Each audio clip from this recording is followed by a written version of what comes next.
এর আগের ক্লাসে আমি আলোচনা করেছিলাম কি প্রত্যয় কাকে বলে, প্রত্যয়কে কয়টি ভাগে ভাগ করা যায়, কি কি, এবং তাজ প্রত্যয় সম্পর্কে আলোচনা করেছিলাম। আজকে আমি তোমাদের ল্যাপ প্রত্যয় সম্পর্কে আলোচনা করব, অর্থাৎ লব প্রত্যয় সম্পর্কে আজকে আমি আলোচনা করব।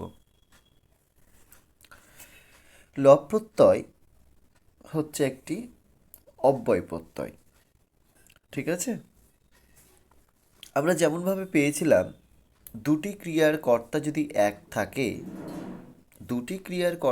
এক থাকে তাহলে অসমাপিকা ক্রিয়ার ধাতুর পরে তাজ প্রত্যয় হয়, পেয়েছিলাম তাই তো। ল্যাপ প্রত্যয়ের মধ্যেও কিছু বৈশিষ্ট্য রয়েছে। এটাতেও দুটো ক্রিয়া থাকবে, দুটো কি একাধিক ক্রিয়া থাকতে পারে, অর্থাৎ দুটো ক্রিয়ার কর্তা এক হলে পূর্বে অনুষ্ঠিত যে ক্রিয়াবোধক যে ধাতু তার আগে যদি একটা উপসর্গ থাকে বা নমস প্রভৃতি অব্যয় থাকে তাহলে কিন্তু ল্যাপ প্রত্যয় হয়। তাহলে তোমাদের যে সংজ্ঞাটা দেওয়া রয়েছে, কি দেওয়া রয়েছে, দুটো ক্রিয়ার কর্তা এক। আমরা তাজ প্রত্যয়ের ক্ষেত্রেও কি পেয়েছিলাম, দুটো ক্রিয়ার কর্তা এক, পূর্বে অনুষ্ঠিত ক্রিয়াবোধক ধাতুর পরে তাজ প্রত্যয় হয়। এটাই সাধারণ নিয়ম ছিল ওখানে, কিন্তু এখানে একটু আলাদা করে বলল যে পূর্বে অনুষ্ঠিত ক্রিয়াবোধক ধাতুর আগে যদি উপসর্গ বা নমস প্রভৃতি অব্যয়যুক্ত হয় তাহলে ল্যাপ প্রত্যয় হয়। তাহলে তাজ প্রত্যয়ের ক্ষেত্রে পূর্বে অনুষ্ঠিত যে ক্রিয়া তাতে উপসর্গযুক্ত থাকবে না, কিন্তু ল্যাপ প্রত্যয়ের ক্ষেত্রে পূর্বে অনুষ্ঠিত যে ক্রিয়া তার ক্ষেত্রে কিন্তু উপসর্গযুক্ত থাকবে, ঠিক আছে। এই বাক্যের মধ্যে আমরা দুটো ক্রিয়ার কর্তা কিন্তু এক পাচ্ছি, ঠিক আছে। দুটো ক্রিয়ার কর্তা এক, এখানেও আমরা সমাপিকা ক্রিয়া এবং অসমাপিকা ক্রিয়া পাবো।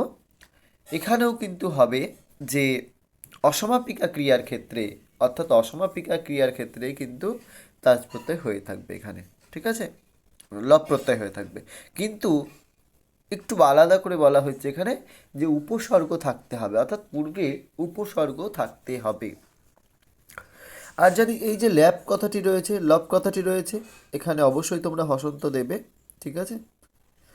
লব যে এই কথাটি রয়েছে, লব কথাটির মধ্যে দেখো ল এবং প, এটি কিন্তু ঈদ যায়। ঈদ যায় মানে কি, লোভ যায়। তাহলে ল এবং প কিন্তু ঈদ যাবে, থাকবে কি, থাকবে জ, অর্থাৎ জ পড়ে থাকবে, সেটি জ হয়ে যুক্ত হতে পারে বা কোথাও জ ফেলা হয়ে যুক্ত হয়, ঠিক আছে। আমরা আগেই জেনেছি লব প্রত্যয়ন্ত শব্দ কিন্তু অব্যয়, ঠিক আছে, আর এটিও অসমাপিকা ক্রিয়া। এই যে কিছু বৈশিষ্ট্য বললাম, ল্যাপ প্রত্যয় গঠিত কিছু শব্দের বৈশিষ্ট্য, এই বৈশিষ্ট্যগুলো মাথায় রাখবে, তাঁচের চেয়ে একটু আলাদা। আরেকটি আছে, ধাতুর আগে নং ভিন্ন যদি অব্যয় থাকে তাহলে তাজ প্রত্যয়ের স্থানে লব প্রত্যয় হয়, তাই না। এই যে চারটে নিয়মের কথা বলা হলো, চারটে নিয়ম মনে রাখলেই আমরা তাজ প্রত্যয়ের উদাহরণটা বুঝতে পারবো, ঠিক আছে। তাহলে প্রথম কন্ডিশন কি, দুটো ক্রিয়ার কর্তা এক হয়, অর্থাৎ দুটো ক্রিয়ার কর্তা এক যদি হয়, পূর্বে অনুষ্ঠিত যে ক্রিয়াটি থাকবে সেই ক্রিয়ার পূর্বে যদি উপসর্গ থাকে, উপসর্গ কি, উপসর্গ আমরা জানি 20টি, তাই না, প্র, পরা, আ, অনু, এগুলো উপসর্গ, ঠিক আছে। উপসর্গ কিংবা নমস প্রভৃতি যদি অব্যয় থাকে, যুক্ত থাকে, তাহলে সেক্ষেত্রে লব প্রত্যয় হয়। লব প্রত্যয় হওয়ার সময় ল এবং প ঈদ যায়, মানে লোভ যায়, ঠিক আছে, অর্থাৎ লপের ল আর পটা ঈদ যাবে, পড়ে থাকলো কি, তাহলে জ থাকলো। এই যে দেখো না, প আর লটা যদি কেটে দিই তাহলে জ পড়ে থাকে, এই জটাই থাকে যখন আমরা গঠিত করব শব্দটি, ঠিক আছে। আবার ল্যাপ প্রত্যন্ত শব্দ অব্যয় এবং অসমাপিকা ক্রিয়া, একটা উদাহরণের সাহায্যে দেখে নিই বিষয়টি।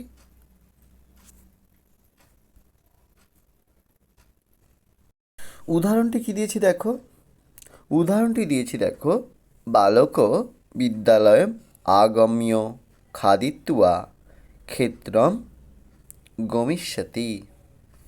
কি বলছে, বালক বিদ্যালয়ে আগম্য, বালকটি বিদ্যালয়ে আগম্য মানে বিদ্যালয় থেকে এসে, খাদিত্বা মানে খেয়ে, ক্ষেত্রম গমিষ্যতি, ঠিক আছে।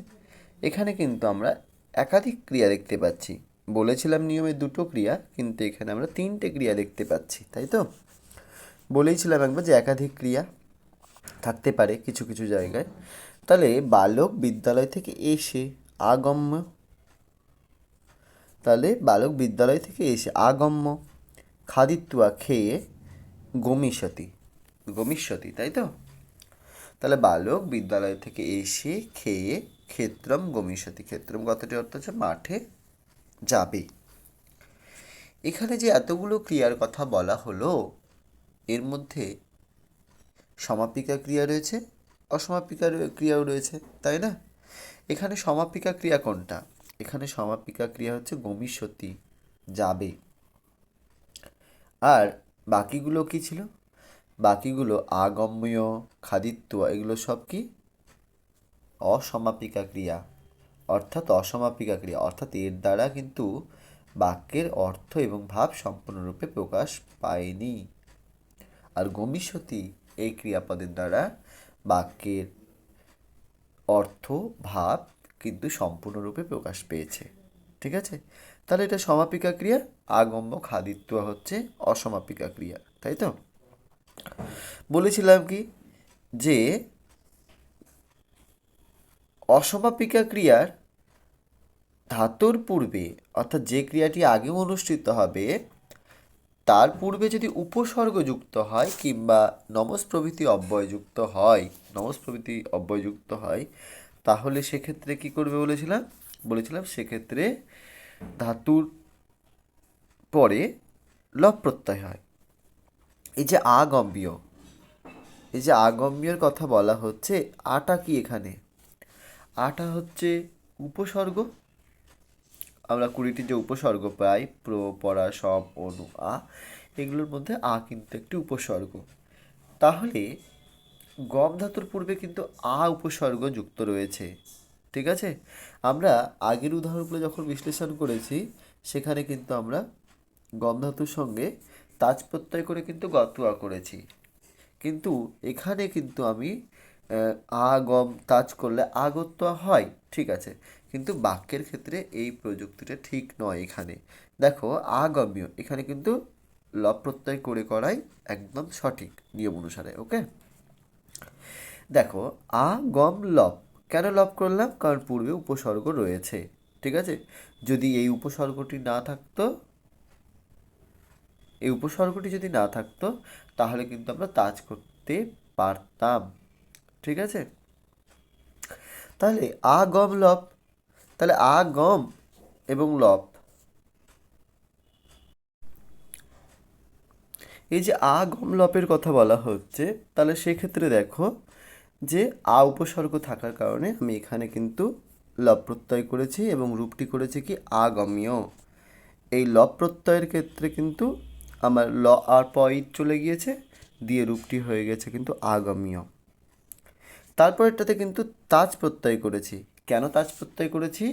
কারণ হচ্ছে যে পূর্বে যেহেতু উপসর্গ নেই, আর খাদিত্বা অর্থাৎ খাদ ধাতুর এখানে যে খেয়ে, এটাও কিন্তু অসমাপিকা ক্রিয়া। আমি বাড়ি গিয়ে, আমি বাড়ি এসে, আমি বালকটি বিদ্যালয় থেকে এসে, তাই না, বিদ্যালয় থেকে এসে খেয়ে মাঠে যাবে। তাহলে খেয়েটা হচ্ছে অসমাপিকা ক্রিয়া। অসমাপিকা ক্রিয়ার পূর্বে যদি উপসর্গ থাকে, তাহলে সেক্ষেত্রে লব করেছি। যেহেতু এখানে উপসর্গ নেই খাদ ধাতুর পূর্বে, সেহেতু সেখানে তাজ করেছি। দেখো খাদ প্লাস তাজ সমান সমান খাদিত্বা, অর্থাৎ বালকটি বিদ্যালয় থেকে এসে খেয়ে মাঠে যাবে। তাহলে আমরা একটি বাক্যের মাধ্যমে দেখলাম যে লব তাজ প্রত্যয়ের ব্যবহার, তাই তো? তাহলে আমরা এক্ষেত্রে তাজ এবং লব প্রত্যয় সম্পর্কে একটু বলতে পারি যে তাজ প্রত্যয়ের ক্ষেত্রে কি দেখেছিলাম আমরা, যে দুটি ক্রিয়ার কর্তা যদি এক হয়, তাহলে পূর্বে অনুষ্ঠিত যে ক্রিয়া, অর্থাৎ অসমাপিকা ক্রিয়ার যে মূল ধাতু, তারপরে কিন্তু তাজ প্রত্যয় হয়েছে। ঠিক আছে? যদি দুটো ক্রিয়ার কর্তা এক হয়, কিন্তু পূর্বে যে ক্রিয়াটি থাকবে, ঠিক আছে, তার পূর্বে পূর্বে যে ক্রিয়াটি থাকবে তার পূর্বে যদি উপসর্গ বসে যায়, ঠিক আছে, তাহলে সেক্ষেত্রে কিন্তু লব প্রত্যয় হয়। আমরা এই যে বাক্যটি দেখলাম, বালকও বিদ্যালয় আগম্য খাদিত্বা ক্ষেত্রম গমিষ্যতি, একটিতে তাজ কেন করেছি? কারণ তার পূর্বে উপসর্গ নেই।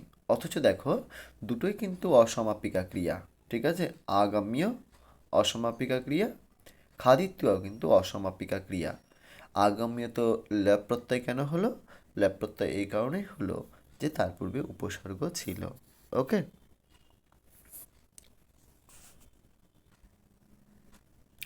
এবার লপ্রত্যয়যুক্ত শব্দের কয়েকটি উদাহরণ আমরা দেখে নেব। দেখো সবগুলোতেই উপসর্গ রয়েছে। অতিক্রম যোগ লপ সমান সমান অতিক্রম্য, অপক্রি লপ সমান সমান অপকৃত্য। অবশ্যই কিন্তু এখানে হসন্ত হবে। ওকে, হসন্তটা তোমরা দিয়ে দেবে, ঠিক আছে। অপকৃত্য। প্রপূর্বক নম যোগ লপ সমান সমান প্রণম্য বা প্রণত্তীয়। ওকে, এছাড়াও আরও কিছু উদাহরণ রয়েছে, তোমাদের সেই উদাহরণগুলি আমি বই থেকে দিয়ে দেবো। তোমরা সুন্দর করে উদাহরণগুলো দেখে নেবে, কিছু উদাহরণ, কারণ অনুবাদ করার সময় প্রয়োজন হবে সেগুলো। ওকে।